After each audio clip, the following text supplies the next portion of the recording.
दोस्तों नमस्कार।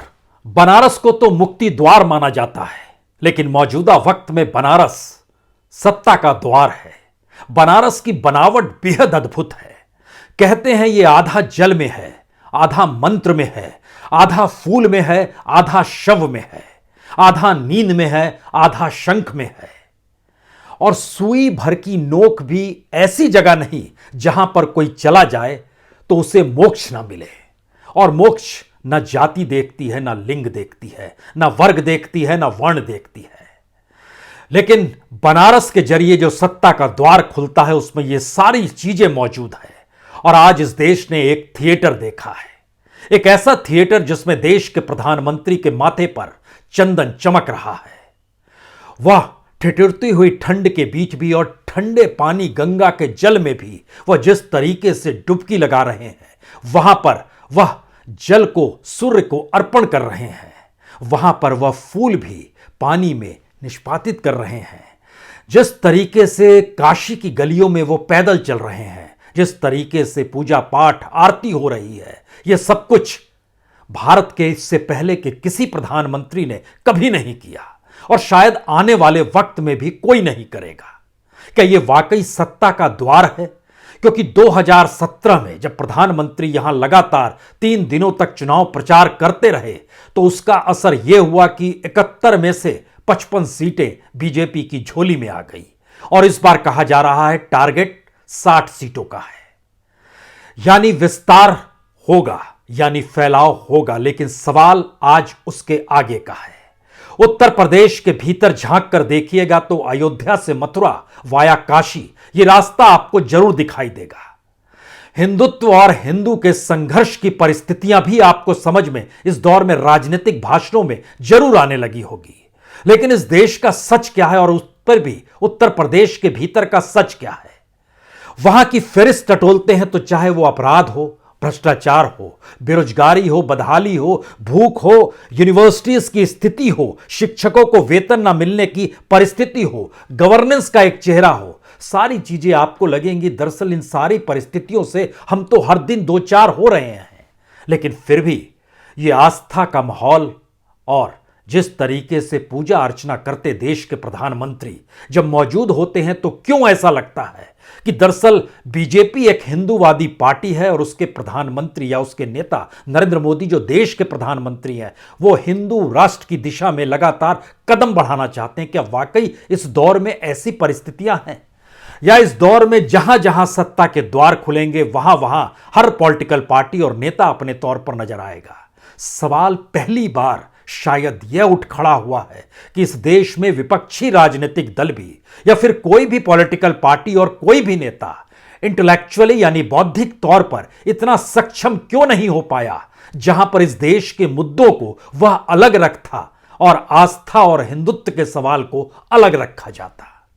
और वहां पर जब प्रधानमंत्री गंगा में डुबकी लगाते या फिर काशी का कॉरिडोर का लोकार्पण करते या फिर आने वाले वक्त में मथुरा में भी हो सकता है कुछ ऐसी तस्वीर आपको दिखाई देने लगे। ये सारी परिस्थितियां बार बार हर जगह पर प्रधानमंत्री के भाषण में और बीजेपी के तमाम लोग जब कहते हैं तो वे ऑफ लाइफ का जिक्र करते हैं कि जिंदगी जीने का यह तरीका है। सवाल है कि जिंदगी जीने का तरीका चुनावी मुद्दा हो नहीं सकता है।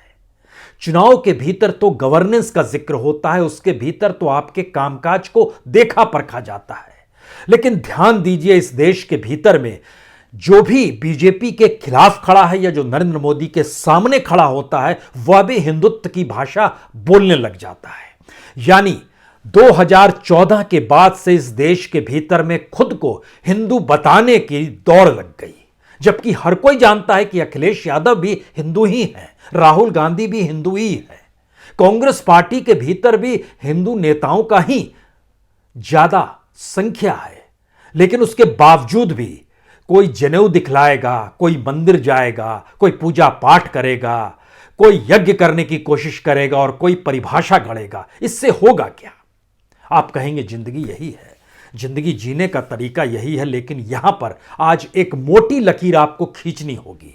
यह मोटी लकीर दरअसल इस देश में बौद्धिक दिवालियापन ओढ़े हुए नेताओं की एक लंबी कतार है, चाहे वो सत्ता के उस पार हो या सत्ता के इस पार खड़े हों।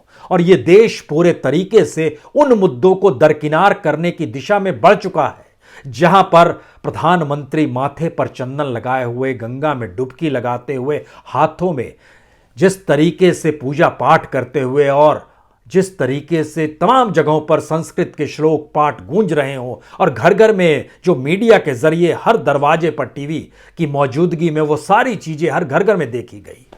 अब अगला सवाल, 7,500 स्वयंसेवक उत्तर प्रदेश के 8 लाख घरों में पहुंचेंगे, प्रसाद लेकर पहुंचेंगे। यह प्रसाद काशी विश्वनाथ के मंदिर का होगा। आपकी आस्था और बढ़ेगी और वहां पर काशी विश्वनाथ की पुरानी और पुरातन परिस्थितियों को उनके सामने रखा जाएगा। तो क्या यह राजनीति का एक नया दौर आ चला है, या फिर भारत के प्रधानमंत्री नरेंद्र मोदी में जो जुनून है सत्ता का, उस जुनून के सामने दूसरा कोई नेता टिक नहीं पाता है? यह कौन सी परिस्थिति है जो देश को एक झटके में चौंका देती है? चौंकाने का मतलब यह है कि जिस तरीके से प्रधानमंत्री राजनीतिक यात्रा को लोगों की जिंदगी की यात्रा के साथ जोड़ने का प्रयास करते हैं, उसमें वह तमाम नेता जो इससे पहले कहते रहते हैं कि देखिए यहां भी संकट है, उस क्षेत्र में भी संकट है, यहां पर भी बैंक बेचे जा रहे हैं, वहां पर भी डिसइन्वेस्टमेंट हो रहा है, रोजगार नहीं है, महंगाई अपरंपार है, इन सब के बीच जो परिस्थितियों में लोग जी रहे हैं, 2 जून की रोटी भी मुहैया होनी मुश्किल हो चली है। लेकिन उन सब के बावजूद भी काशी आज जिस रूप में नजर आया, उसकी भव्यता के सामने क्या वाकई सारी राजनीति छोटी पड़ जाती है, या राजनीति बेमानी हो जाती है, या ये शब्द कोई मायने नहीं रखते हैं? इस देश के भीतर में किसका राज है? राजा के सामने जब उसका अपना वजीर खड़ा हो जाए, या फिर राजा के सामने जब कोई विरोधी खड़ा हो जाए, तो वह राजा के औरे को कम नहीं कर सकता है। लेकिन जनता के भीतर से कोई शख्स निकल कर आकर खड़ा हो जाए तो राजा का औरा ढह कर गिर जाता है। इस दौर में कोई ऐसा नेता नहीं है जो जनता के बीच से निकलता हुआ दिखाई दे। दावे प्रतिदावों के बीच हर कोई कह रहा है हमारी जीत होगी। ऐसा नहीं है जो कह रहा है हमारी जीत होगी उसने सत्ता नहीं भोगी है, तो उसके काल में सत्ता की कौन सी परिस्थितियां थी, यह भी लोगों के मानस पटल पर आ ही जाता है। तो क्या इस नब्ज को मौजूदा वक्त ने, बीजेपी ने बाखूबी पकड़ लिया है? और शायद इसीलिए यह सवाल है कि अयोध्या के बाद काशी और उसके बाद मथुरा। यह सवाल कितना भी उलझा हुआ हो, लेकिन हमें लगता है कि आज कुछ सच को जानने की कोशिश कीजिए, क्योंकि बनारस में तो अपने धर्म का प्रथम उपदेश देने के लिए भगवान बुद्ध भी गए थे। वहां पर उन्होंने जाकर कहा था कि धर्म भेरी बजाने के लिए इस समय मैं काशी जा रहा हूं। जब वो जा रहे थे, ना सुख के लिए ना यश के लिए, अपितु केवल आर्यों की रक्षा के लिए, इसलिए वो निकले थे। और उन्होंने तो सत्ता त्याग दी थी, इसीलिए मुक्ति द्वार के तौर पर बनारस को देखा गया। लेकिन 2014 से जब मां गंगा ने बुलाया था, उस दौर की स्थिति को याद कीजिए। और आज भी जब प्रधानमंत्री ने 2 फूल फेंके गंगा के बीच में पूजा अर्चना करते हुए, तो इस देश का अगर हर शख्स कहे मैं भी 2 फूल फेंकूंगा तो क्या दिक्कत है? उसके बाद प्रधानमंत्री अपने भाषण में जब स्वच्छता को भी जिंदगी जीने के तरीके यानी वे ऑफ लाइफ से जोड़ते हैं, तो क्या दोनों कंट्रडिक्शन के तौर पर खड़ा होता है, या यह कहा जाएगा वो तो आस्था थी, यह तो भाषण है? हम कैसे देखें इन परिस्थितियों को? आखिर क्यों इस दौर में तमाम पॉलिटिकल पार्टीज ने ऐसे मुद्दों को क्यों नहीं उठाया और खुद को हिंदू साबित करने में क्यों लग गए? क्या इसलिए लग गए कि बीजेपी ने खुले तौर पर ऐलान कर दिया कि उसे एक भी मुसलमानों का वोट नहीं चाहिए, या फिर उसकी अपनी किताब में मुसलमान शब्द खारिज कर दिया गया है, तो बाकी सभी इस होड़ में आ गए कि उसके वोट किसके पास आएंगे, या फिर उसको पूरे तरीके से साइलेंट करके हिंदुओं के वोट को जातियों के आधार पर बांटकर अपने कब्जे में करने की परिस्थितियां पैदा की गई। गवर्नेंस मुद्दा नहीं बनता है, सरकार के कामकाज मुद्दा क्यों नहीं बन पाते हैं? लोग जिन परेशानियों को भोग रहे हैं, उन परेशानियों के बीच भी इतना अद्भुत नजारा जिसमें कितना खर्च हुआ होगा यह कहने की बात नहीं है। लेकिन सवाल यह है कि जब आप ऐसी राजनीति का विरोध भी करते हैं तो विरोध के तरीके क्या होंगे? क्या एक दिन पहले राहुल गांधी जब हिंदुत्व और हिंदूवादी की परिभाषा गढ़ रहे थे, क्या उस पे इस देश को बहस करनी होगी? वहां की तादाद मास नहीं थी, बहुत सारे बहुसंख्य तबकों के लोग नहीं थे, लेकिन बनारस से जुड़ा हुआ जो भारत का हिस्सा है वो समूचा भारत उसमें समा जाता है। राहुल गांधी हिंदुत्व की बात करके क्या वाकई बीजेपी को कहीं आगे तो नहीं बढ़ा देते? और एक लंबी फहरिस्त है कांग्रेस के भीतर में, जब आप नेताओं को जिक्र कीजिएगा तो उसमें हमने परखना शुरू किया कैसे कैसे नेता इस दौर में उन्हीं मुद्दों को लेकर आते हैं जिसमें प्लेग्राउंड जो हो बीजेपी का हो। और इसमें मास्टरी प्रधानमंत्री की है, इससे किसे इनकार होना चाहिए, क्योंकि उनके भीतर एक सत्ता को लेकर एक जुनून है। उस जुनून को क्या दूसरी पॉलिटिकल पार्टी पाले हुए? ध्यान दीजिए, सलमान खुर्शीद हो, मणिशंकर अय्यर हो, शशि थरूर हो, दिग्विजय सिंह हो, कमलनाथ हो, मल्लिकार्जुन खड़गे हो, अधीर रंजन चौधरी हो, गुलाम नबी आजाद हो, कपिल सिब्बल, इस पूरे प्रोसेस को देखते चले जाइए। क्या इनमें से कोई भी नेता राजनीतिक तौर पर और आस्था के सवाल को लेकर, जब हिंदुत्व का सवाल होगा इस देश के भीतर में, राजनीतिक मुद्दा बन जाएगा, क्या कोई टिक पाएगा? टिकने का मतलब यह है यहां तर्कों के आश्रय नहीं, बल्कि उस वातावरण और उस परसेप्शन को काउंटर करने की जरूरत है जो इस देश की राजनीति को धीरे धीरे न सिर्फ ऐसी परिस्थिति में लाकर खड़ा कर रही है जहां लोगों के जुड़े हुए मुश्किल हालात मायने ही नहीं रखते हैं। ध्यान दीजिए तो इस लकीर में आज भी, आज नहीं कहिए कल, जब अखिलेश यादव ने एक ट्वीट किया, यह ट्वीट बड़ा महत्वपूर्ण इसलिए है क्योंकि एक तरफ उनको लड़ाई भी लड़नी है और दूसरी तरफ वह उसी दिशा में बढ़ते भी हैं। उत्तर प्रदेश के भीतर उन्होंने ट्वीट किया 12 तारीख को, यानी कल, काशी विश्वनाथ कॉरिडोर की क्रोनोलॉजी, समाजवादी पार्टी सरकार में करोड़ों का आवंटन हुआ। तो कैसे आप आरोप लगा सकते हैं नरेंद्र मोदी और बीजेपी पर कि आप जो पैसा जिस रूप में इस देश में खर्च होना चाहिए उस दिशा में खर्च नहीं हो रहा है? लाल कालीन बिछी हुई है, गंगा से लेकर मंदिर तक के बीच में अकेला शख्स एक प्रधानमंत्री चले जा रहे हैं, दोनों तरफ डुगडुगी बज रही है और डमरू वाले का राज और उसी की सरकार को कौन चुनौती दे सकता है? कोई नहीं दे सकता है, किसी कालखंड में किसी ने नहीं दिया है। लेकिन मौजूदा वक्त की परिस्थितियां क्या कहती हैं, कैसे कहेंगे? ट्वीट में आगे लिखते हैं कि समाजवादी पार्टी सरकार ने कॉरिडोर हेतु भवनों का अधिग्रहण शुरू किया। यह अधिग्रहण 2014 के बाद से शुरू हुआ था, जब प्रधानमंत्री नरेंद्र मोदी बने थे और उस समय उत्तर प्रदेश में समाजवादी पार्टी की सरकार थी। लेकिन आज आप उसे फिर से अपनी क्रोनोलॉजी में, उसी क्रोनोलॉजी में जोड़ रहे हैं जो प्लेग्राउंड आपका है नहीं। तीसरी परिस्थिति बताते हैं कि जो मंदिर कर्मियों के लिए मानदेय भी तय किया गया था। और उसके बाद उन्होंने एक आखिरी लाइन में जिक्र किया कि पैदल जीवी बताएं कि समाजवादी पार्टी सरकार के वरुणा नदी के स्वच्छता अभियान को क्यों रोका और मेट्रो का क्या हुआ।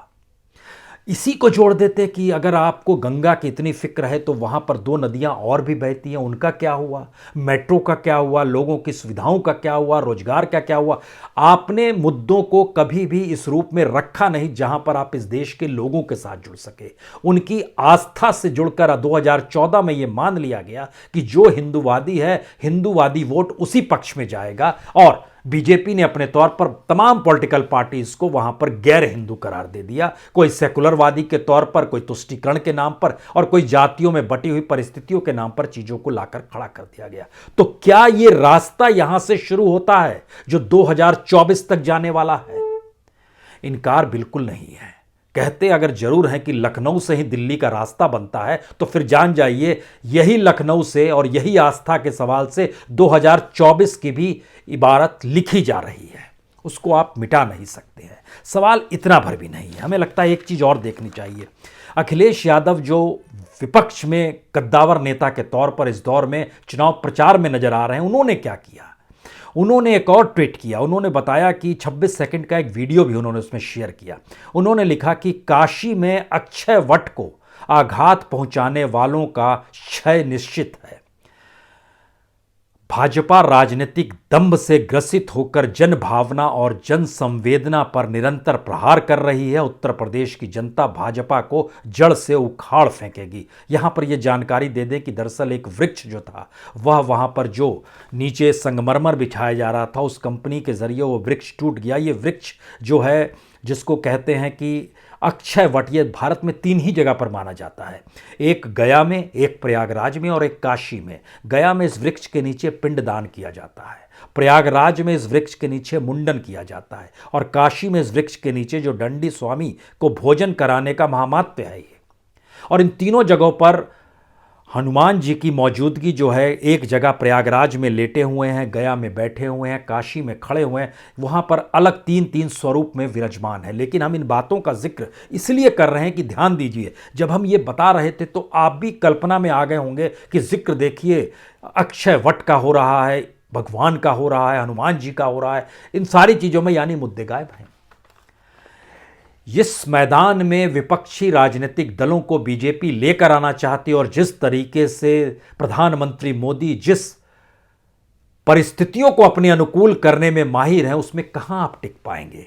क्या आपने इस दौर में इस देश के सामने यह सवाल वाकई खड़ा किया? इस देश के भीतर में बैंक कितने खोखले हो गए हैं? जो रिपोर्ट निकल कर आई है वो सिर्फ बीते 3 साल में 2019, 2020, 2021 में 6,73,216 करोड़ रुपए रिटर्न ऑफ किए गए।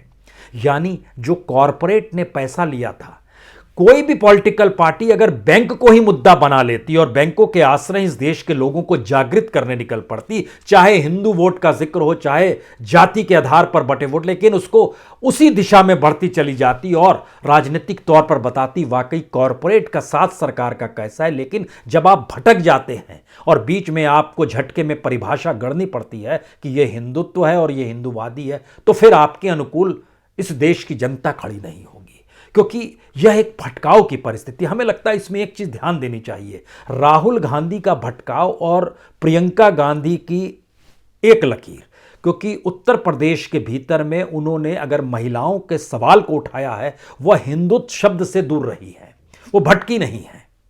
लेकिन राहुल गांधी जिन विषयों को उठाते हैं और घालमेल करते हैं, उसमें परिभाषा वो किसके सामने गढ़ रहे हैं? भारत बहुसंख्य तौर पर इस देश में हिंदुओं का सवाल नहीं है। जिस जिंदगी को जीता है उसमें वो तमाम मुश्किलों को भी देखता है।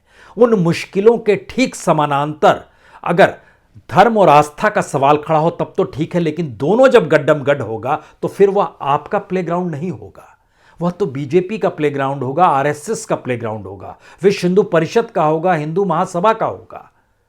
वह बीजेपी का प्लेग्राउंड होगा, वह आपका प्लेग्राउंड नहीं होगा। तो अगर ऐसी परिस्थिति आ जाती, और आज जब राष्ट्रीय न्यूज चैनल में शुरू से लेकर अंत तक जो घर घर में यह कुछ चल रहा था, उसमें एक क्षण के लिए कोशिश कीजिए और सोचने की कोशिश कीजिए, विपक्ष की मौजूदगी इसको लेकर बहस में भी इन न्यूज चैनलों में क्यों होनी चाहिए, जो आज लगातार नजर आ रही है। कांग्रेस पार्टी हो, समाजवादी पार्टी हो, या जो भी पॉलिटिकल पार्टी हो जो विपक्ष की पॉलिटिकल पार्टी है, वह इस मुद्दे पर क्यों बहस करे, वह उससे हट क्यों ना जाएं। और जब बॉक्सिंग रिंग में अगर बॉक्सर के सामने कोई दूसरा बॉक्सर नहीं होगा तो फिर वो रिंग पूरा नहीं होगा। तो फिर इसी तरीके से चीजों को डेवलप करना होगा इस देश के भीतर में, जहां पर लोगों को यह महसूस हो कि ठीक है, प्रधानमंत्री ने पूजा पाठ किया, लोकार्पण किया, वहां पर जो कुछ भी काम हुआ उसको हम लोग हाथ जोड़ के बोलते हैं बहुत अच्छी बात है। लेकिन अब यह काम पुरोहित का है, यह काम पंडितों का है, यह काम उस जगह पर संभाले हुए उन लोगों का है जो पूरे तरीके से पूजा अर्चना में समाये हुए हैं। यह काम इस देश के प्रधानमंत्री का नहीं है। यह मैसेज कैसे निकलेगा? और अगर प्रधानमंत्री को भी आप उसी रूप में देख रहे हैं तो हम आपको भी देखना चाहेंगे। इसीलिए आपने भी जनेऊ पहना तो लोगों को लगा अच्छा ये जनेऊधारी है। किसी ने श्लोक पढ़ दिया, किसी ने पाठ करना शुरू कर दिया, दुर्गा पाठ भी ममता बनर्जी ने पढ़ा। यानी खुद को हिंदू बताने की परिस्थितियों से ये देश के भीतर में राजनीति जूझ रही है, और इस राजनीति का कोई छोर आपको नजर नहीं आएगा। क्योंकि आज जिस तरीके से ललिता घाट पर डुबकी लगाई गई, काल भैरव मंदिर में पूजा अर्चना की गई, काशी की गलियों में पैदल घूमते हुए इस तमाम चीज़ों को देखा गया, परखा गया, इसने जाहिर है बहुत सारे सवालों का, और आने वाले वक्त में जो हमने आपसे जिक्र किया, तकरीबन 750 स्वयंसेवक काम में लगेंगे जो प्रसाद घर घर पहुँचाएंगे और हिंदुत्व और राष्ट्रवाद का पाठ पढ़ाएंगे। और उसके बाद बीजेपी अपने अनुकूल परिस्थितियों को देखेगी और कहेगी 300 से ज़्यादा सीट तो हमें जीतना, पिछली बार था, इस बार 350 से ज़्यादा जीतेंगे। विपक्ष अभी भी नहीं कह पा रहा है कि वो नहीं, जनता की जीत होगी। आप जब तक चीजों को ट्रांसफर जनता के साथ नहीं करेंगे, सवाल है कि अगर अखिलेश ये कहते हैं कि हम 400 सीट जीत जाएंगे तो जनता पुरानी उनके शासन के दौर को याद करेगी। लेकिन अगर उत्तर प्रदेश में एक ऐसा माहौल बन जाएगा जहां जनता की जीत बीजेपी की हार होगी, तो शायद एक नई परिस्थिति बन पाएगी। लेकिन समाजवादी पार्टी की जीत हो जाएगी, किसी दूसरी पॉलिटिकल पार्टी की जीत हो जाएगी, गठबंधन की जीत हो जाएगी, तब आप उन तिकड़ों में फंस गए जिस तिकड़ों को मात देने के लिए आगे मथुरा तो पड़ा ही हुआ है। हम वहां पर भी देख लेंगे और फिर कहीं का नहीं छोड़ेंगे आपको। यानी बौद्धिक क्षमता अपने तौर पर पॉलिटिकल पार्टीज क्यों विकसित नहीं कर पाए और वो इन चीजों को बीते 7 बरस में भी क्यों नहीं समझ पाए, क्योंकि जब हम आपसे बैंकों का जिक्र कर रहे थे तो आप कल्पना कर रहे हैं इन 7 बरस में बैंकों ने कॉरपोरेट का 10,70,000 करोड़ रुपया माफ कर दिया है। और उससे पहले के अगर 10 साल देख लीजिएगा तो वह जो जोड़गी आप शुरू कीजिएगा वह जोड़ते जोड़ते उनकी संख्या जो है तकरीबन 85,000 करोड़ ही पहुंचती है। कमाल की स्थिति है। लेकिन यह मुद्दा नहीं बन सकता है। बेरोजगारी की परिस्थितियां मुद्दा नहीं बन सकती हैं। जो कोविड काल में लोगों की मौत हुई, उस मौत को भी मुक्ति के तौर पर अगर धर्म परोसने लगे तो आप क्या कर लेंगे? उसमें कहाँ ज़रूरत होगी अस्पतालों की और कहाँ ज़रूरत होगी ऑक्सीजन की और कहाँ ज़रूरत होगी दवाइयों की? किसी चीज़ की ज़रूरत पड़ेगी ही नहीं। शायद इसीलिए जब आप इन परिस्थितियों को देख रहे हैं तो आपके जहन में आज क्या रेंग रहा है? रेंग रहा है कि इस देश के भीतर में धर्म से बड़ी चीज़ कुछ भी नहीं है। इस देश के भीतर में तमाम राजनीति एक तरफ, लेकिन प्रधानमंत्री उस राजनीतिक तौर पर होते हुए भी वह इस देश की संस्कृति को जी रहा है। यही कहेगा हर कोई। लेकिन सवाल यह है कि क्या वाकई इसको चुनाव से भी जोड़ा जा सकता है? और जब वोट डालते समय दिमाग के भीतर में जो भी तंत्र सक्रिय होंगे, क्या वो ध्यान देंगे कि इससे पहले और मौजूदा स्थिति में हमेशा तो जनता को मुश्किल ही हुई है, आसानी तो किसी ने लाई ही नहीं इस देश के भीतर में। मुश्किल भीतर ही चलो एक बेहतरीन मंदिर तो मिल गया। यही वह एक हल्की सी मध्यम सी रोशनी के तौर पर हिंदुत्व के साथ जुड़ी हुई राजनीति दिखाती है, जिसकी आगोश में यह देश बार बार खो जाता है। आपके सामने कोई दूसरा रास्ता बचता नहीं है। शायद इसीलिए हम आखिरी बात जो कहना चाहते हैं कि जब हम इस बात का जिक्र कर रहे थे तो हम डाटा निकाल कर देख रहे थे कि अपराध की, भ्रष्टाचार की, गरीबी की, बेरोजगारी की, बदहाली की, भूख की, यूनिवर्सिटीज़ के खस्ता हालों की, अस्पतालों की, शिक्षकों को वेतन न मिल पाने की, और इन सारी चीज़ों में सबसे ज़्यादा ग्रेजुएट या डिग्रीधारी जिन्होंने अपना नाम दर्ज कराया हुआ है रोजगार के लिए, उत्तर प्रदेश नंबर 1 पर है। लेकिन ये सारी चीज़ें कोई मायने नहीं रखती है। ये कम बड़ी बात नहीं है कि दिल्ली से प्रधानमंत्री सुबह सुबह उठे, जगह पहुंच गए बनारस, और बनारस में उन्होंने जिस तरीके से शुरुआत में पूजा अर्चना की काल भैरव के मंदिर में, फिर वह उन्होंने अपने धोती और कुर्ते को बदला और फिर डुबकी लगाने के लिए एक वस्त्र पहने, उसके बाद वहाँ से निकले एक तीसरे वस्त्र में आए और उसके बाद वो मंदिर में जाकर पूजा करने बैठे, और फिर उन्होंने बताया कि दरअसल बनारस में किसी की सरकार नहीं है, ये डमरू वाले की सरकार है, उसको डिगाने की कोशिश मत कीजिए। और उस दौर में उन्होंने पुरातन परिस्थितियों को भी बताया। अहिल्याबाई होलकर का भी जिक्र किया जिन्होंने काशी का जीर्णोद्धार किया था। उन तमाम परिस्थितियों में औरंगजेब का भी जिक्र हुआ, शिवाजी का भी जिक्र हुआ, और इन तमाम परिस्थितियों से होते हुए खुद को किस रूप में रख दिया गया। यानी मौजूदा वक्त में भारत जिन परिस्थितियों से जूझ रहा है, वह परिस्थितियां इस देश में चुनावी राजनीति को प्रभावित नहीं कर सकती है। क्या ये मान लीजिए, धर्म और आस्था पर सवार इस देश की सियासत जैसा मन चाहे वैसा कर सकती है। आप लाख परिभाषा गढ़ते रहिए, आप लाख ये बताते रहिए कि हमने ये किया वो किया, जब तक आप अपनी जिंदगी में खुद को जनता से जोड़ने की परिस्थितियों में नहीं खड़ा करेंगे और जनता के भीतर से जब कोई शख्स जब तक नहीं निकलेगा, तब तक राजा के औरे को कोई कम नहीं कर सकता है। बहुत बहुत शुक्रिया, बहुत बहुत शुक्रिया।